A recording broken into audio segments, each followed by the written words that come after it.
Una anciana se acercó a la tumba. El terreno cercano dejaba sitio para 2 sepulturas, pero por ahora solo estaba ocupada a la mitad. La tumba era reciente. Tenía una cruz de madera. Todavía no había lápida, pero sí muchas coronas descoloridas. Doña Renata desarrolló el trapo que servía de envoltorio y apoyó el instrumento en la cerca con mucho cuidado. El metal brillaba al sol. La azada era nueva, recién comprada. Le servía sobre todo para arreglar el territorio alrededor de la tumba. La mujer vivía en un apartamento. No tenía huerto ni casa de campo. Hasta entonces, nunca le había hecho falta herramientas de jardín. No hacía mucho que su hija fue enterrada, pero era verano y caían chaparrones. Los hierbajos no paraban de crecer, mientras que las flores que plantó no echaron raíces. Solo había hierba vulgar. ¿De dónde sacaba fuerzas para crecer así? Y encima, ¿cuándo se lo ponían tan difícil? Su yerno, hay que decirlo, se portó bien, hizo lo correcto, se las arregló para poner inmediatamente una cerca alrededor y así reservar un lugar para 2 tumbas. El mismo día del funeral realizó la obra. Quería que lo enterraran junto a su esposa cuando le llegase su día. La amaba en vida y ahora se preocupaba porque estuviera bien en el otro mundo. También dijo que encargaría un monumento. La hija tenía 49 años. Aún era joven para morir. Podía haber vivido más. Pero ¿qué se le iba a hacer si su corazón no aguantaba más? Últimamente estuvo completamente sumergida en sus tareas, ya que tenía su propio negocio. Estaba preocupada por sus ingresos y por las personas que trabajaban para ella. Es lo que pasa cuando uno trabaja como un loco para descansar algún día. Ese día puede que no llegue. Cada uno tiene que pensar qué es lo mejor para él. Tener una vida modesta, pero larga, o terminar como Irene. Doña Renata se secó las lágrimas y se puso a trabajar. Quería terminarlo todo lo antes posible para no tener que volver a casa en un autobús repleto de gente en pleno bochorno. Pero apenas pudo manejar la azada nueva.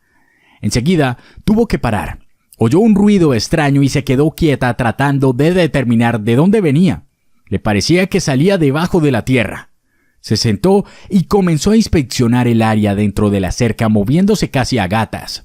Se dio cuenta de que era una especie de estruendo proveniente de la tubería de la cerca. Incluso podía descifrar unas palabras casi inaudibles. La anciana miró hacia el sol. No parecía calentar tanto como para empezar a padecer alucinaciones, y sus dolencias tampoco podían ser una posible causa. Durante los primeros días estuvo destrozada. Luego fue a rezar. Decidió que viviría para los nietos. Su hija menor era madre. Por supuesto que aún estaba descolocada por la muerte de su querida Irene. Pero no hasta el punto de perder el norte. Sabía controlarse, por eso ahora no entendía cómo podía llegar a imaginarse cosas así. Por si acaso se santiguó y volvió a acercar el oído a la tubería. Escuchó con plena atención y comprendió que efectivamente algo se oía debajo de la tierra, cosas que no podían ser reales. En cambio, hasta supo distinguir algunas palabras. Doña Renata podía haber jurado que oyó lo siguiente: ¡Socorro! ¡Estoy viva! Al darse cuenta de que podía ser su hija, fue corriendo al puesto de vigilancia en busca de ayuda. Allí la señora mayor, desalentada, se dirigió a 2 empleados y les pidió desenterrar a su hija urgentemente. Los hombres se miraron y le recomendaron a la mujer que no hiciera el tonto, sino tomara algún calmante. Pensaron que la abuela tenía demencia senil. «Váyanse a escucharlo ustedes mismos», dijo doña Renata emocionada. «Se lo digo de verdad, allí hay una persona viva que pide ayuda». «¿Cuándo fue enterrada su hija?», preguntó uno de los hombres. Cuando la anciana nombró la fecha, el vigilante la miró con simpatía. Le dio unas palmaditas en el hombro y le dijo que sería mejor que se fuera a casa a descansar. «Mire, señora, una persona no puede sobrevivir tantos días bajo tierra», la instó. «Mejor acérquese a la iglesia». Pero doña Renata no se dio por vencida y quiso demostrar que había oído una voz. Los vigilantes intentaron deshacerse de la vieja loca rechazando su petición cada vez más rotundamente. Al final, les mostró el dinero y les ofreció una recompensa por cumplir lo que les estaba pidiendo. Pero incluso los $100 no convencieron a los hombres para que tomaran palas y abrieran la tumba. «Está bien, tal vez no se trate de mi hija», declaró doña Renata con decisión. ¿Y si es alguien a quien enterraron en su tumba más tarde? Y la anciana sacó unos $500. Los hombres se encogieron de hombros. Ya se sabe que pagando se hace cualquier cosa. Al final, aceptaron la propuesta de la mujer. Pensaron que sería suficiente remover la tierra con la pala para que se encontraran la fuente del ruido, y entonces la vieja se calmaría y ellos se ganarían un dinero extra. Por supuesto que no creían en los muertos vivientes, ni se acordaban de algún entierro ilegal. Nada más al llegar a la tumba, los vigilantes se pusieron a escuchar. Como se habían imaginado, no se oía ruido alguno. La abuela se lo había inventado todo. Pero cuando doña Renata le dio unos golpecitos a la tubería, realmente se oyó un estruendo desde la profundidad. No son cosas extrañas. Dentro podía haberse metido algún animal o insecto, o tal vez se tratara un efecto provocado por una cavidad que se había formado en la tierra, debido al aire que pasaba a través de la tubería. No se les ocurrió pensar en que dentro había una persona viva. Sin embargo, cuando comenzaron a cavar, se quedaron boquiabiertos. Un pequeño túnel conducía a la tubería y provenía precisamente de la tumba de la hija de la señora.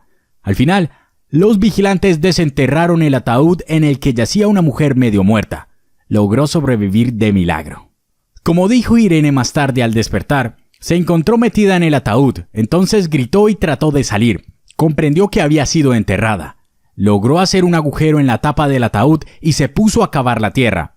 Al haber cavado alrededor de medio metro, se topó con un tubo hueco de la cerca. Esto le proporcionó acceso a oxígeno y una escasa humedad. Al lograr eso, tuvo la posibilidad de descansar un poco y comenzó a cavar con fuerzas recuperadas. Pero no había manera de avanzar. Arriba, el terreno estaba formado por grandes pedruscos. Los vigilantes confirmaron que los sepultureros a veces tenían que cubrir las tumbas con piedras. Las tomaban del sitio vecino que requería allanamiento y las trasladaban a unas tumbas ya hechas para usarlas de alguna manera. Al tropezar con ese obstáculo, Irene se despertó y pensó que iba a morir enterrada viva. Pero aquel día oyó como alguien se acercó a su tumba. Entonces comenzó a gritar en el agujero de la tubería. Por suerte, la persona que estaba afuera era su madre. Un extraño no se habría puesto a escuchar ni a insistir en que abrieran la tumba. Irene fue llevada al hospital, donde le diagnosticaron neumonía y deshidratación. Nadie podía creer que había pasado 11 días en la tumba. Si sobrevivió, fue gracias a la cerca que su esposo instaló, intentando protegerla. Solo cuando la salud de su hija ya no estaba en peligro y estaba a salvo, su madre se dio cuenta de que, entre tanto alboroto, no había podido decirle a nadie que Irene había resucitado.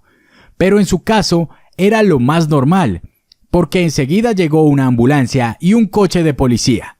Empezaron a hacerle montones de preguntas y luego, cuando la anciana pudo darse un respiro y se dio cuenta de que su yerno aún no estaba al tanto de esa fenomenal noticia, fue detenida. Los agentes de policía le pidieron que no contara nada a nadie sobre el milagroso rescate, porque era lo que requería la investigación. Resultó que la sangre de Irene contenía rastros de una sustancia venenosa. Y el hecho de que no se le hubiera realizado una autopsia y la muerte se hubiera atribuido a un ataque al corazón, no dejaba lugar a dudas. Alguien falsificó los papeles intencionalmente. Estaba claro que allí tuvo lugar un soborno. Llevaron el acta de defunción y en ella encontraron información de una autopsia realizada. Todo había sido confirmado por un dictamen médico. Para no alarmar al autor del crimen, de momento Irene seguía oficialmente muerta. Doña Renata estaba llena de alegría porque su hija estaba viva, pero sabía que lo mejor era permanecer en silencio. En cambio, aquella misma tarde su yerno se presentó en su casa con algo para comer, sabiendo que la segunda hija de la anciana vivía en otra ciudad. Quiso intentar animar a su suegra haciéndole compañía. El hombre se estaba reprochando el no poder mantener a su mujer a salvo, de no apartarla de la dirección de la empresa, de no permitirle descansar un poco más. La anciana quiso animar al hombre diciéndole que ahora sí tendría una buena posibilidad de cuidar a su esposa, pero logró permanecer callada. En vez de esto, también puso una cara triste, fingiendo tener remordimientos al igual que él. Y entonces el yerno se mostró preocupado por ella, diciendo que ella también debía cuidarse y no tener que cargar con todo el peso de la empresa. Si su hija no pudo aguantar ese estrés, la madre tampoco lo aguantaría. A su edad necesita aún más descanso, dijo. Y entonces doña Renata sintió rabia. ¿Es que acababa de llamar la vieja? Luego se puso alerta. Menudo listo. Acaba de enterrar a su esposa y ya se estaba preocupando del negocio de la pobre. La suegra sospechó que allí había un gato encerrado. Si se preocupaba tanto por el negocio de su esposa, por algo tenía que ser. De hecho, la propia doña Renata no podía presumir en confiar en su yerno. Siempre se comunicaban a través de Irene. Todo aquello era sospechoso y la mujer decidió que con esa persona tenía que estar en guardia. En ese momento el yerno ofreció un brindis por la difunta. Sirvió el coñac que sobró el día del entierro. Sacó los entremeses de un envoltorio que por lo visto pertenecía a un restaurante y la suegra al verlo pensó: solo comeré y beberé una vez que lo pruebe él mismo. Cuando ella se acercó un vaso, su huésped se golpeó en la frente y exclamó disgustado: ¡qué tonto soy! Se me olvidó el limón. Es que sabe, tengo la costumbre de tomar coñac con limón. ¿No tendrá usted uno por ahí?, preguntó. Sabía perfectamente que a su suegra le gustaba hacer limonadas, así que seguramente tendría limones en casa. Claro, ¿cómo no voy a tener? Doña Renata se levantó de un salto y fue corriendo a la cocina, sabiendo casi seguro de que su yerno estaba tramando algo. Entonces se paró detrás de la puerta para observar desde allí y supo que no se equivocaba. El hombre se apresuró a sacar algo de su bolsillo y sin parar de mirar hacia la puerta, lo echó rápidamente en su vaso. Todo lo había preparado con suma habilidad y pensó que la suegra nunca se habría dado cuenta de nada. Calculó todos los detalles, menos uno. Eligió una valla equivocada. Ahora la anciana comprendió para quién había cercado el terreno en el cementerio, donde se podía colocar una segunda tumba. No quería que lo enterraran junto a su amada esposa. Lo preparó para la suegra. Mira tú qué amable. La anciana tuvo ganas de vomitar.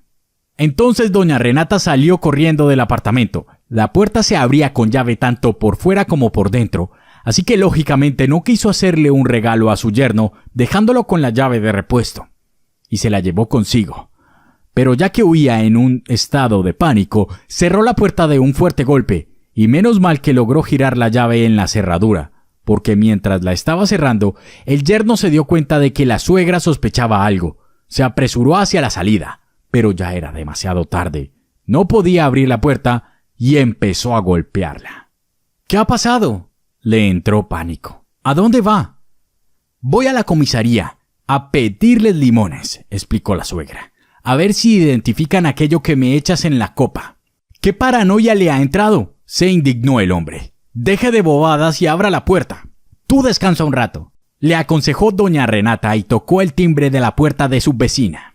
El escuadrón policial llegó enseguida, pero encontraron al hombre tirado en el suelo. Una de las copas estaba vacía. Al comprender que se había metido en un callejón sin salida, él mismo bebió el veneno. Pero la intervención profesional de los médicos hizo que no dejara este mundo sin pagar antes por sus actos. El lavado gástrico realizado a tiempo lo salvó, aunque ahora tenía otros problemas. Tenía que ir a la cárcel. Su plan era sencillo, quería hacerse con el negocio de restaurante de su esposa, y como la madre también era heredera, decidió que ella iría a la tumba detrás de su hija. El hombre no quería compartir dinero con nadie, y menos mal que la madre salvó a su hija, y que él acabó en la cárcel. Porque doña Renata había pensado transferir la gestión de los restaurantes a su yerno, ya que no dudaba de su honestidad. Por el bien de ambas mujeres, el yerno, al elaborar su plan para deshacerse de su suegra, quiso esperar un par de semanas. Pensó que así no crearía sospechas que podrían ser provocadas si la hija y la madre hubieran pasado al otro mundo casi al mismo tiempo. Y una madre que muere un tiempo después de enterrar a su hija es algo que se ve bastante normal. La gente pensaría que la anciana no pudo soportar el dolor de la pérdida y murió de la misma causa que Irene. En cuanto a los asuntos del hospital, el hombre ya tenía allí cómplices, a quienes se lo pagaría. No era un capricho barato, pero el negocio le permitía hacerse con la misma suma muy pronto. Al final, el hombre y sus cómplices fueron llevados a la cárcel. Y mientras la dueña del restaurante se dedicó a reformar sus locales, Irene se entregó por completo a su trabajo, porque era un placer para ella. Decidió olvidarse por un tiempo de los asuntos personales, incluido su lado sentimental. Cuando tienes dinero, te puede ser difícil determinar qué es lo que trae hacia ti el sexo opuesto. Tantos seductores hay alrededor y también saben mentir, que es imposible no sentir pena por este mundo. Tal vez algún día Irene encuentre a un hombre honrado, quien le robe su corazón y la ame a ella y no su dinero.